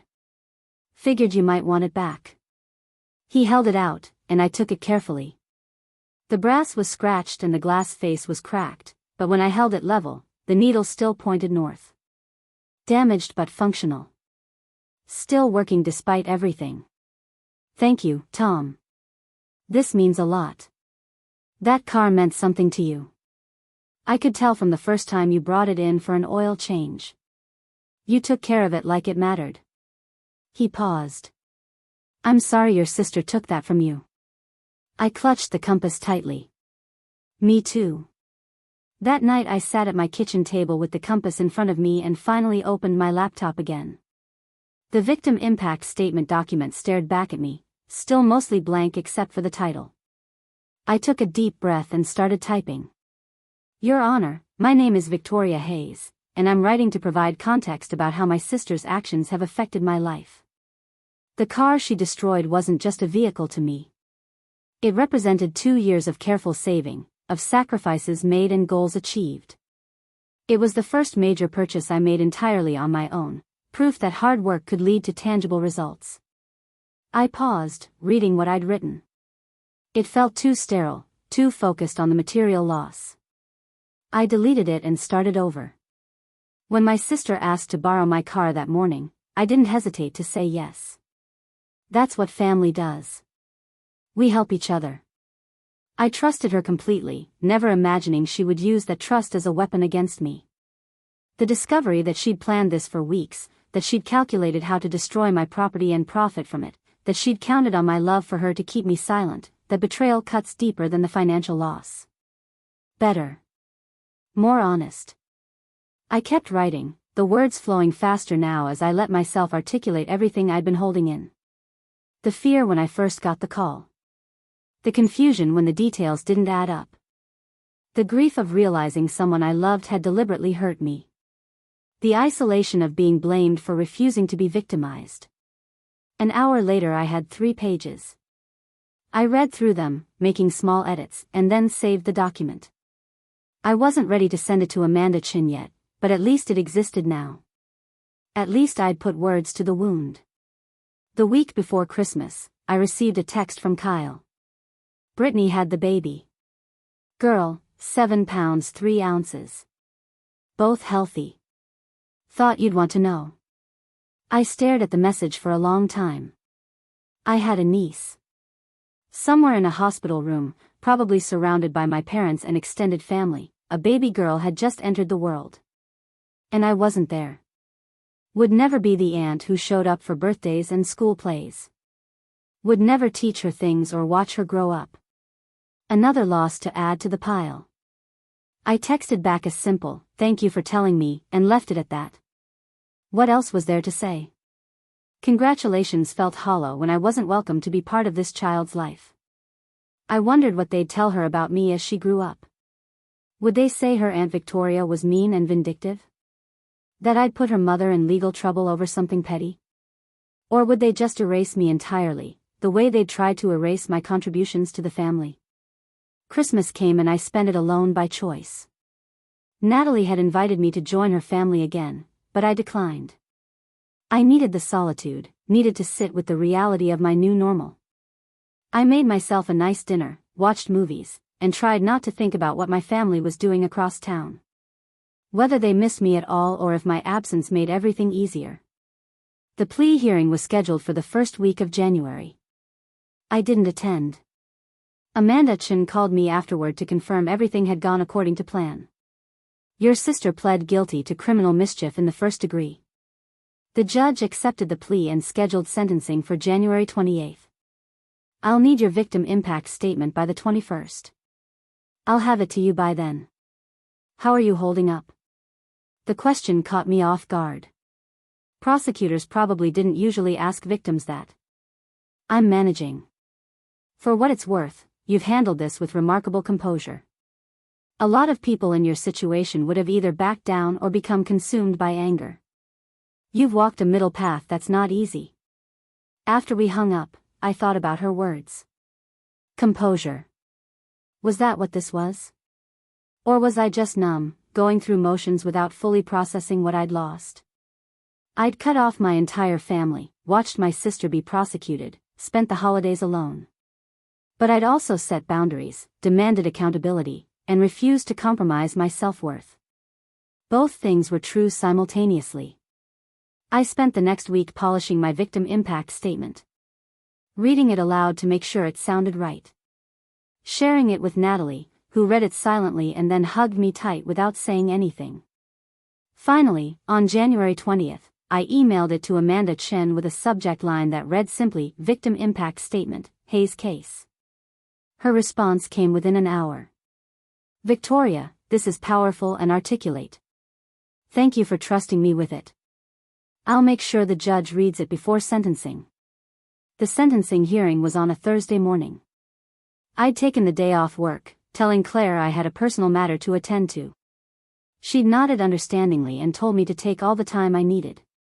The courtroom was less crowded this time. Just Brittany and her attorney, the prosecutor, a handful of observers, and in the back row, my parents. I'd arrived early and taken a seat on the opposite side from them. My mother had seen me come in, her face crumpling with some emotion I couldn't read from this distance. My father had stared straight ahead like I didn't exist. Brittany hadn't arrived yet. When she finally entered with her attorney, I barely recognized her. She looked exhausted, dark circles under her eyes, her hair pulled back in a messy ponytail. She wore a simple black dress that couldn't quite hide how much weight she'd lost despite having just given birth 3 weeks ago. She glanced around the courtroom and her eyes found mine. We looked at each other across the space, and I tried to find any trace of my little sister and the woman who'd betrayed me. She looked away first. The judge entered and everyone rose. The hearing began with formalities, confirmation that the plea had been properly entered, verification of the plea agreement terms. Then the judge addressed the room. Before I proceed with sentencing, I've reviewed the material submitted by both parties, including a victim impact statement from Miss Victoria Hayes. I'd like to invite Miss Hayes to read her statement aloud if she wishes, though this is not required. My heart started pounding. I hadn't expected this. Amanda Chen turned to look at me with raised eyebrows, a silent question. I could decline. I could let the written statement speak for itself. But suddenly I wanted Brittany to hear this. Wanted my parents to hear it. Wanted everyone in this room to understand what had been taken from me. I stood up. I'd like to read it, Your Honor. The judge nodded. Please approach. I walked to the front of the courtroom on legs that felt disconnected from my body. Someone handed me a microphone. I pulled out my printed statement, the pages slightly crumpled from being folded in my purse. I smoothed them out and began to read. Your Honor, my name is Victoria Hayes. When my sister asked to borrow my car on the morning of November 5th, I gave her the keys without hesitation. That's what family does. We trust each other. We help each other. I never imagined that trust would be used as a weapon against me. My voice was steady, clearer than I'd expected. I kept reading, describing the discovery process, the mounting evidence, the choice I'd faced between family harmony and personal dignity. I talked about the financial impact, yes, but more than that, I talked about the emotional devastation of realizing someone you love had deliberately hurt you for personal gain. My sister didn't just destroy my car. She destroyed my ability to trust my family. She took something I'd worked hard for and treated it as disposable, as less important than her immediate needs. And when she was caught, she didn't show remorse for what she'd done. She showed anger that I'd refused to be a silent victim. I glanced up from the paper. Brittany was crying, but quietly this time. No theatrical sobs, just tears streaming down her face. My mother had her hand over her mouth. My father still stared straight ahead. I don't want revenge. I want accountability. I want my sister to understand that actions have consequences, that you can't manipulate and defraud people who love you and expect forgiveness without change. I hope she gets help. I hope she becomes the kind of person her daughter can be proud of. But I also hope this court sends a clear message that family relationships don't excuse criminal behavior. I finished reading and folded the papers. Thank you, Your Honor. Thank you, Miss Hayes. You may be seated. I walked back to my seat, my hands shaking now that the adrenaline was fading. The judge reviewed the terms of the plea agreement aloud, then addressed Brittany directly. Miss Hayes, you've pled guilty to criminal mischief in the first degree. Do you understand the terms of the plea agreement and the sentence I'm about to impose? Yes, Your Honor. Brittany's voice was barely audible. Then I hereby sentence you to 2 years of supervised probation. During this time you'll complete 200 hours of community service, attend a court-mandated counseling program, and pay full restitution to your sister in the amount of $17,000 on a payment schedule to be determined by your probation officer. Failure to comply with any of these terms will result in revocation of probation and potential incarceration. Do you understand? Yes, Your Honor. I want to be clear, Miss Hayes. Your sister gave you trust and you exploited it. You caused significant financial and emotional harm to someone who had only tried to help you. The fact that your family makes this worse, not better. Family should be where we're safest, where we're most protected. You turned that on its head. The judge paused. I'm giving you an opportunity to make this right through restitution and reform. Don't waste it. The gavel came down with a sharp crack that echoed through the courtroom. It was done. Brittany had been officially sentenced. As people started to file out, I stayed seated, needing a moment to process what had just happened. I'd done it. I'd seen it through to the end. My mother appeared in front of me, blocking my path. Are you happy now? You got what you wanted. Your sister has a criminal record. She'll spend the next 2 years paying for what she did. Is this really the outcome you wanted? I looked up at her, this woman who'd raised me but never quite seen me. What I wanted was for Brittany to take responsibility for her actions. What I wanted was for my family to support me instead of treating me like I was the problem. This isn't the outcome I wanted, Mom. It's just the only outcome possible given the choices everyone else made. She's your sister. And I'm your daughter. But you chose her over me. You all did. I stood up, gathering my things. I hope you can live with that choice, because I'm learning to live with mine. I walked out of the courtroom without looking back. Outside, the January air was sharp and clean. I took deep breaths, filling my lungs, feeling more present in my body than I had in months. My phone buzzed. A text from Natalie. How'd it go?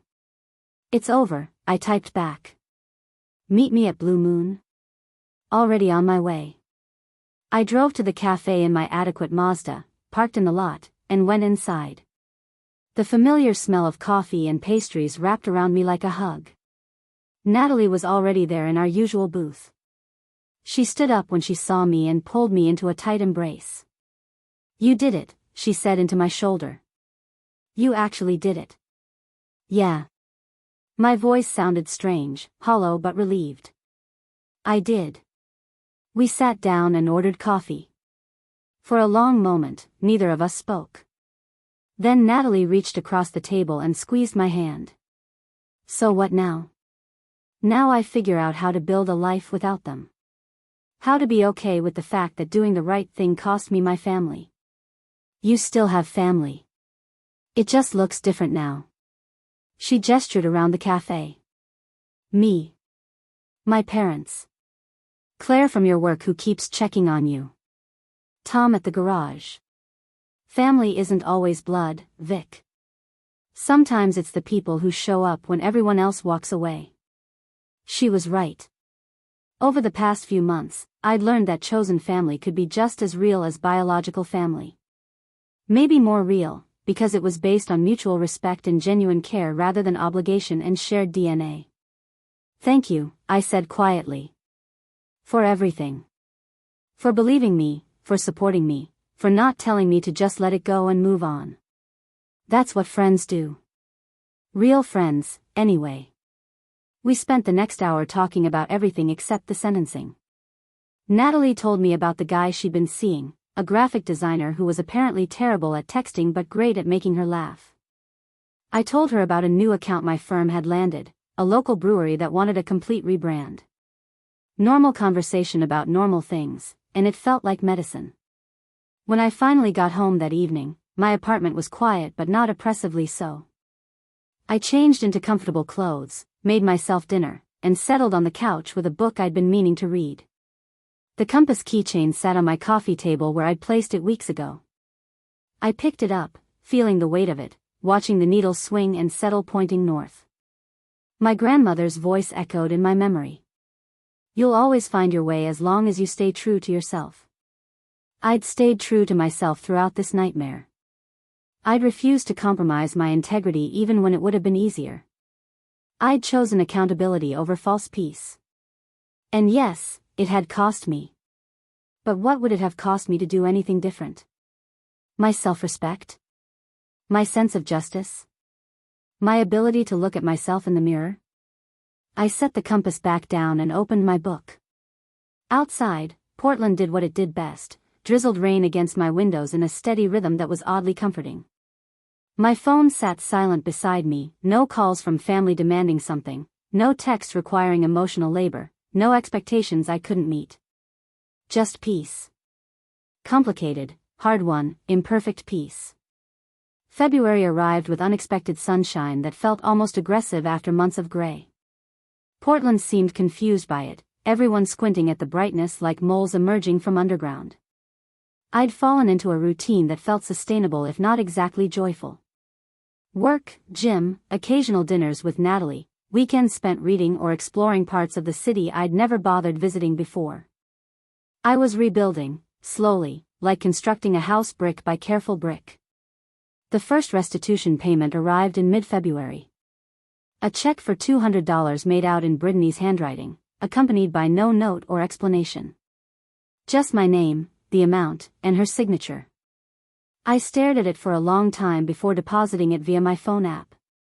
$200 down, $16,800 to go. At this rate, she'd be paying me for the next 7 years. I found myself wondering about her sometimes, usually late at night when my mind wandered. Was she back at work or still on maternity leave? How was she managing with a newborn and probation requirements? Did she think about me at all, or had I become the villain in whatever story she told herself about her life? I'd never know, and that bothered me less than I'd expected. Work provided welcome distraction. The brewery rebrand project had expanded into a full marketing campaign, and I was leading the team. Claire had pulled me aside to say she was impressed with my work lately, that I seemed more focused and confident than before. Whatever you're doing differently, keep it up, she'd said. I didn't tell her that losing everything had somehow made me better at my job. That having nothing left to lose made taking professional risks easier. On a Wednesday in late February, I was leaving the office when I ran into someone I hadn't seen in years. Marcus Chen, an old friend from college who'd moved to Seattle after graduation. He was in Portland for a conference and had apparently been hoping to catch up with mutual friends. We ended up at a wine bar near my office, catching up on the 5 years since we'd last spoken. So what's new with you? He asked after we'd ordered. Still doing the marketing thing? Still doing the marketing thing. You? Software development. Living the Seattle tech life, which is exactly as boring as it sounds. He grinned. But seriously, Vic, how are you? You look different. Older maybe? No, that's not right. More settled? I considered how much to tell him. Marcus and I had been close in college but had drifted apart naturally after graduation. He didn't know my family well, didn't know the history. Maybe that made him the perfect person to talk to. I had kind of a rough few months. Family stuff. Want to talk about it? And surprisingly, I did. I gave him the abbreviated version, hitting the main points without dwelling on the painful details. He listened without interrupting, his expression shifting from concern to disbelief to something like respect. When I finished, he sat back and let out a low whistle. Damn, Vic. That's intense. How are you holding up? Some days better than others. Today's a good day. Are you in touch with them at all? Your family? No. They made it clear I'm not welcome unless I apologize and drop everything, which I'm not going to do. So here we are. Marcus was quiet for a moment, swirling his wine. My cousin went through something similar. Different circumstances, but same basic outcome. Cut off from family for setting boundaries they didn't like. He told me once that the first year was the hardest, but after that, it got easier. You start building a life that's actually yours instead of the life they wanted you to have. How's he doing now? Great, actually. Married, happy, doing work he loves. And the family?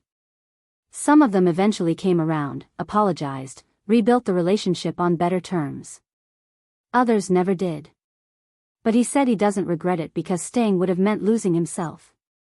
We talked for another hour about lighter topics, and when we parted ways, he made me promise to stay in touch.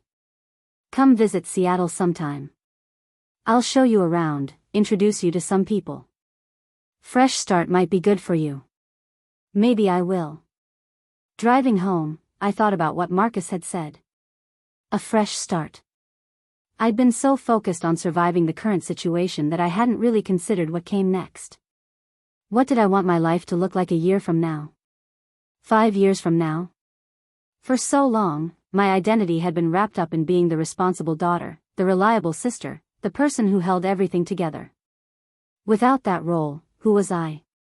The question followed me into March. Spring started asserting itself with cherry blossoms and longer days. I celebrated my 31st birthday quietly with Natalie and a handful of co-workers who'd become genuine friends. No family called or texted, which I'd expected but which still stung in a dull, distant way. Like pressing on a bruise that was mostly healed but not quite. One evening I got an email from an address I didn't recognize. The subject line read, "From Kyle Brennan." I almost deleted it, assuming it was spam, but curiosity won out. I opened it.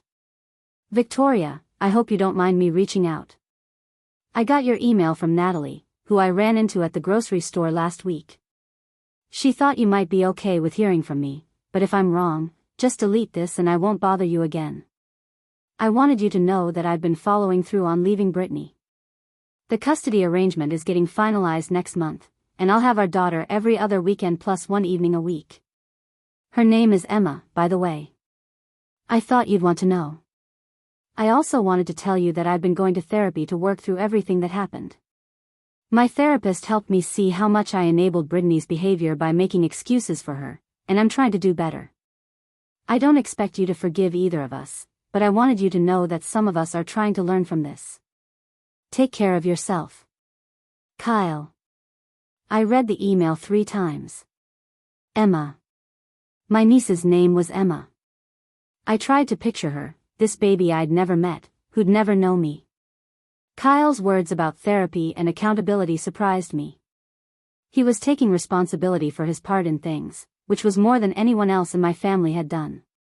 I hit reply and typed a short response. Kyle, thank you for reaching out. I appreciate you letting me know about Emma and about the work you're doing. I'm glad you're getting help and taking responsibility. That takes courage. I wish you all the best with your daughter. Victoria. Short, professional, but genuine. I sent it before I could overthink it. April brought rain again, but the gentle spring kind that made everything green and alive instead of the winter kind that felt oppressive. I was walking to my car after work when my phone rang. Unknown number, but I'd gotten better about answering those since most turned out to be work-related. Hello? Victoria Hayes? A woman's voice, professional but warm. Yes? My name is Dr. Sarah Winters. I'm a family therapist here in Portland. I have a somewhat unusual request, and I want to be upfront that you're under no obligation to consider it. My guard went up immediately. Okay. Your parents came to see me a few weeks ago. They're struggling with the estrangement from you and wanted help processing it. During our sessions, it became clear that there's a lot of unresolved family dynamics that contributed to the current situation. I suggested family therapy, with you included, as a way to potentially work through some of these issues. They want me to come to therapy with them? They're open to it if you're willing. But I want to be very clear, this isn't about pressuring you to reconcile or forgive or anything like that. Family therapy in cases like this is more about creating a space where everyone can be heard, where patterns can be identified, and where each person can decide what, if any, relationship they want moving forward. I leaned against my car, processing this. My parents were in therapy. They'd sought out help. That was something. What did they say about why we're estranged? I can't share details of our sessions, but I can tell you that they're beginning to recognize their role in what happened. It's early stages, and there's a lot of work to be done, but they're showing up and doing the work. And Brittany? She's not involved in these sessions. Your parents came specifically to address their relationship with you, separate from the situation with your sister. That distinction mattered. They weren't coming to me to advocate for Brittany or to pressure me about the legal case. They were coming to address their own behavior. Can I think about it? Of course. Take all the time you need.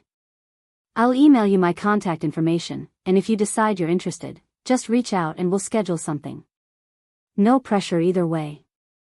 After we hung up, I sat in my car for a long time watching other people leave the office building, heading to their cars and their lives. Did I want to go to therapy with my parents? Part of me wanted nothing to do with it. The wound was still too fresh, the betrayal too recent. But another part, a smaller but persistent part, wondered if healing was possible. Not reconciliation necessarily, but some kind of resolution that felt less jagged. I called Natalie. I need your opinion on something weird. She listened as I explained the situation, and when I finished, she was quiet for a moment. What do you want to happen? If therapy went perfectly, what would that look like? I don't know. Maybe just understanding? Maybe them actually hearing me without defensiveness or excuses? Then go. Once. See what happens. You can always decide afterward that it's not worth continuing. But if you don't go, you'll always wonder if you missed a chance for closure. She was right. I emailed Dr. Winters that evening and agreed to one session, scheduled for 2 weeks out. That gave me time to prepare mentally and emotionally, to decide what I wanted to say and what boundaries I needed to maintain. The 2 weeks passed in a blur of work and nervous energy. I found myself rehearsing conversations in my head, imagining different scenarios and outcomes. The night before the session, I barely slept. When morning finally came, I dressed carefully in clothes that made me feel confident but not aggressive. I wanted to present as someone who had her life together, who didn't need them but was willing to listen. Dr. Winters' office was in a quiet building downtown, all soft colors and comfortable furniture designed to be soothing. She met me in the waiting room, a woman in her 50s with kind eyes and a firm handshake. Victoria, thank you for coming. This takes courage. Is this going to be ambush therapy where you all try to convince me I'm wrong? She smiled slightly. No. I don't do ambush therapy. This is a space for honest conversation. Everyone gets to speak, everyone gets heard, and nobody has to fix anything today. The goal is understanding, not resolution. My parents were already in the therapy room when we entered. They looked older, more fragile than I remembered. My mother's hair had more gray. My father's face was drawn. They both stood when I came in, and for a moment, nobody knew what to do. Then my mother said, "Victoria. Thank you for coming." I nodded and sat in the chair furthest from them. Dr. Winters settled into her own seat and looked at each of us in turn. Let's start with some ground rules. Everyone speaks for themselves using I statements. No attacking or blaming. If someone needs a break, we take a break. And most importantly, we listen to understand, not to respond.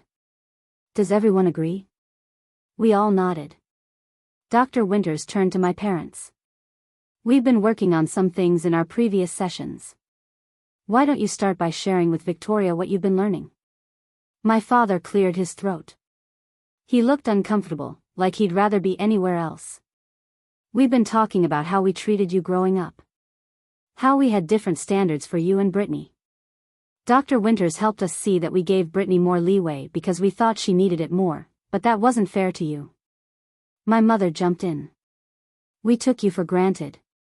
You were so responsible and capable that we stopped checking in with you. We assumed you were fine because you never complained, but that put all the pressure on you to be perfect while Brittany got to be messy. I sat with their words, feeling the truth of them settle into my bones. Why did you do that? Why was I held to higher standards?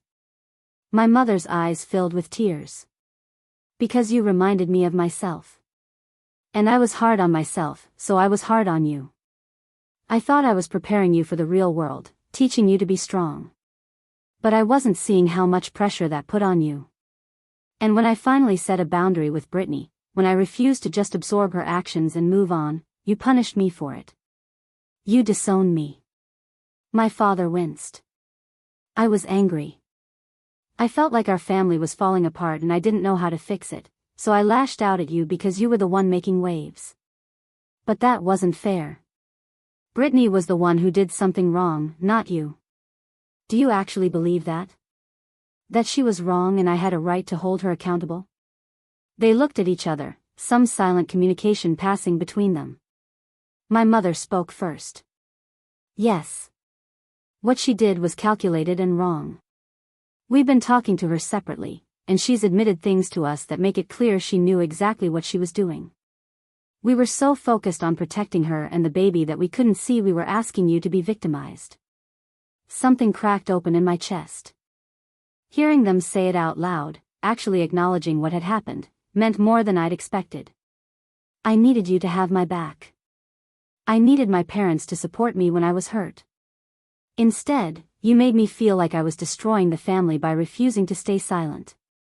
We know. My father's voice was rough. And we're sorry. That's why we're here. We want to try to repair this if you're willing. Dr. Winters interjected gently. Victoria, what do you need from your parents moving forward? I thought about it, really thought about it. I need to know that if something like this happens again, if there's ever another conflict, you won't automatically side against me. I need to know I'm valued for who I am, not just for what I can provide or how convenient I am. And I need space. I can't just jump back into family dinners and holidays like nothing happened. That's fair, my mother said. We can work with that. Can we stay in touch? Maybe emails or occasional calls to start. Maybe. I need to think about it. We spent another 30 minutes talking through specifics, establishing what contact might look like if I decided I wanted it. By the end of the session, nothing was resolved, but something had shifted. They'd heard me. They'd acknowledged their part. It wasn't forgiveness, but it was a step toward understanding. As we were leaving, my mother caught my arm gently. Victoria, I know I can't fix what I broke. But I want you to know I'm proud of you. The way you handled all of this, standing up for yourself even when it cost you everything, that took strength I don't know if I could have managed. I looked at her, this complicated woman who'd raised me imperfectly but genuinely loved me in her limited way. Thank you. That means something. I drove home feeling lighter but also exhausted. Processing decades of family dynamics in 90 minutes was draining. When I got to my apartment, I texted Dr. Winters. Thank you for today. I'd like to schedule another session in a few weeks. Her response came quickly. I'm glad it was helpful. Let me know when works for you.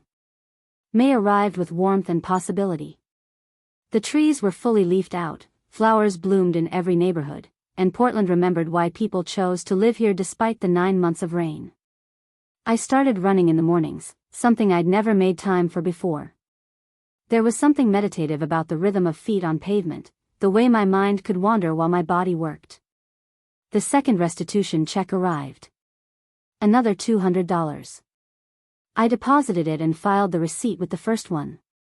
A paper trail of accountability, month by month. I'd never contacted Brittany directly, and she'd never contacted me.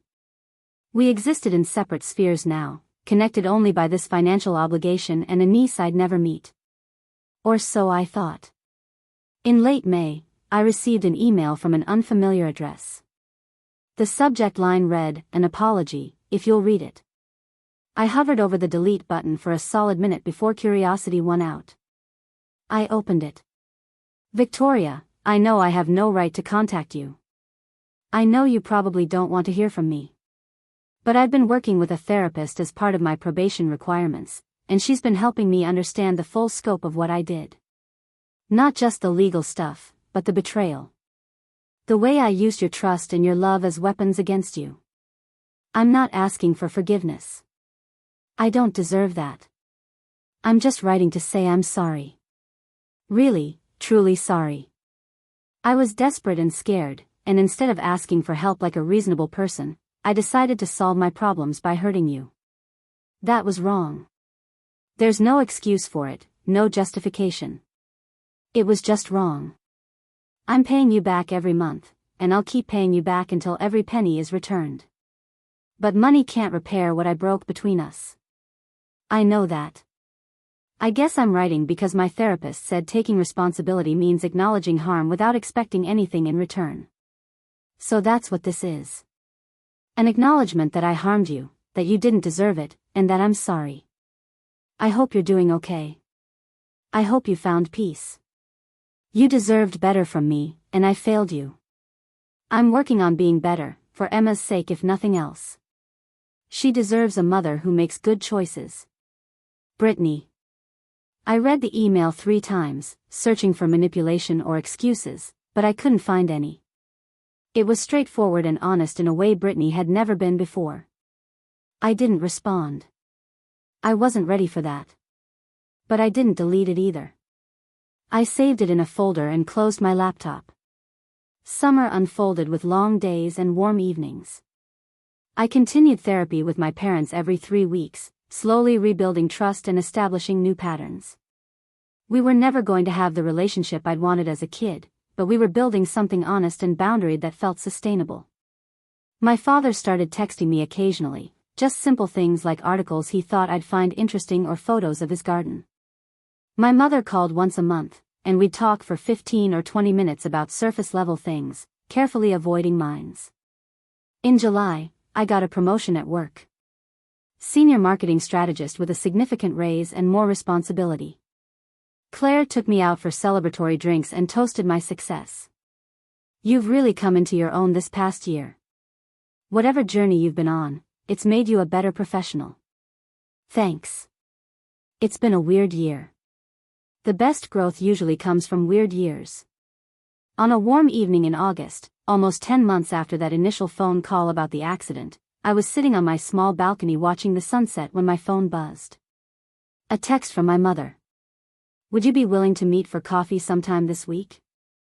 Just the 2 of us, no therapy, no agenda. I'd like to get to know who you are now, not who I expected you to be. I stared at the message for a long time. Then I typed back. Friday afternoon? Blue Moon Cafe at 3? I'll be there. Friday arrived with clear skies and the particular quality of light that made everything look painted. I got to Blue Moon 15 minutes early and claimed the same booth where I'd met Kyle, where Natalie and I had spent countless hours. When my mother walked in at exactly 3, she looked nervous. She ordered tea and sat down across from me. Thank you for meeting me. Of course. We talked for 2 hours, and it was different from anything we'd had before. She asked about my work, really listened to my answers. I asked about her garden club, her volunteer work, the book she was reading. We didn't talk about Brittany or the legal case or the estrangement. We just talked like two people getting to know each other. As we were leaving, she hugged me briefly. I've missed you. Not the version of you I wanted you to be, but you. The real you. I've missed you too, I said, and realized it was true. September arrived with the first hints of autumn in the air, that particular slant of light that meant summer was ending. I'd been thinking a lot about Marcus's invitation to visit Seattle. A fresh start, new city, new possibilities. I still loved Portland, but maybe I loved the idea of Portland more than the reality. Maybe it was time to see what else was out there. I called Marcus one evening and told him I wanted to visit. He was enthusiastic, immediately offering to let me stay with him and his roommate. There are some great marketing firms up here. If you're serious about a move, I can make some introductions. Let me visit first. See if it feels right. I went up for a long weekend in October, and Seattle surprised me. It was different from Portland in ways I couldn't quite articulate, but the energy felt right.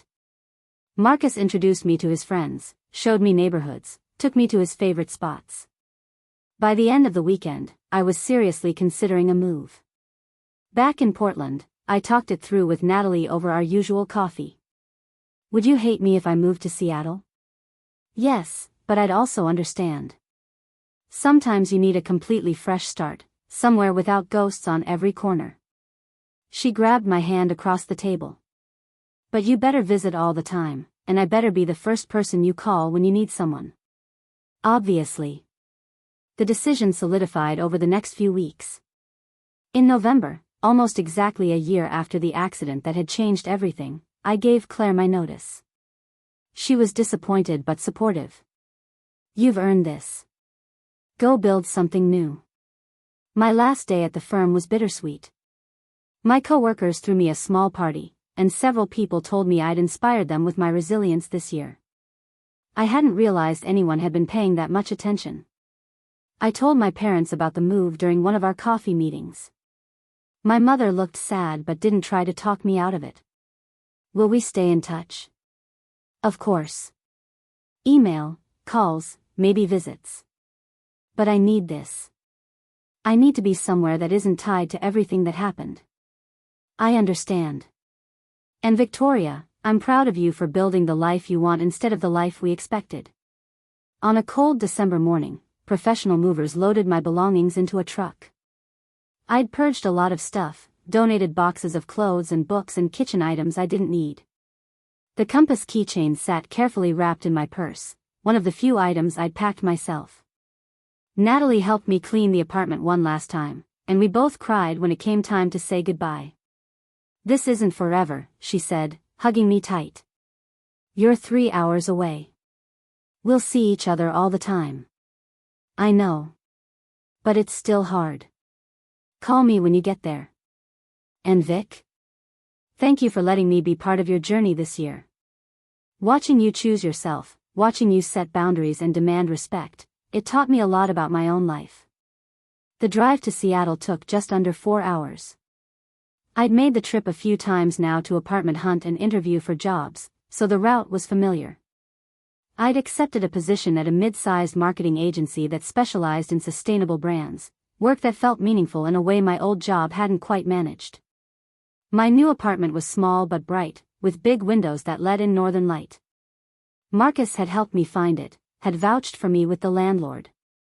I spent the first week unpacking and exploring my new neighborhood, learning where the good coffee shops were and which grocery store had the best produce. On New Year's Eve, as Seattle celebrated with fireworks over the Space Needle, I stood at my window with a glass of wine and thought about the year I'd survived. I'd lost my car, my sister, temporarily my parents, and my illusions about family loyalty. But I'd gained self-respect, boundaries, genuine friendships, and a clarity about who I was and what I deserved. The final restitution check would arrive in 6 years. I'd be 37 years old, living a life I couldn't yet imagine. Brittany would be raising Emma, hopefully becoming the person her daughter needed her to be. My parents would continue their therapy, working on patterns set decades ago. And I would be here, in Seattle, building something new. I pulled out the compass keychain and set it on my windowsill where the streetlight caught the cracked glass face. The needle still pointed north, steady despite the damage. I'd found my way through the hardest year of my life by staying true to myself, by refusing to compromise my worth for false peace. My phone buzzed. A text from Natalie. "Happy New Year, warrior woman. Proud of you." I smiled and texted back. "Happy New Year. Thank you for everything."